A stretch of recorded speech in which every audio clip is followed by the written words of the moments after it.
దేవుని దగ్గర ఒక తీర్మానం తీసుకున్న తర్వాత మనం అంట ఎప్పుడు కూడా వెనక్కి తిరగకూడదు.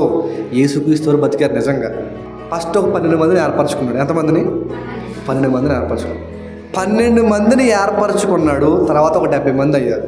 అమ్మయ్యా పెరిగారా. ఒక చోటకు వచ్చి కొన్ని మాటలు చెబుతున్నారు, దాన్ని జీర్ణించుకోలేక అందరూ పోయారు.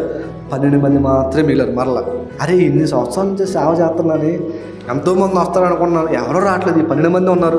ఆ 12 మంది కాస్త ఏమైనా గట్టిగా ఉన్నారు, ఎవరో లేరు. ఆ 12 మందిలో ఒకడు ఏం చేస్తున్నాడు? మనకు వెనుపోటు పోవడానికి సిద్ధం అయిపోయాడు. ఒక్కడిగా ఉండి దేవుని మాటలు ప్రకటించాడు.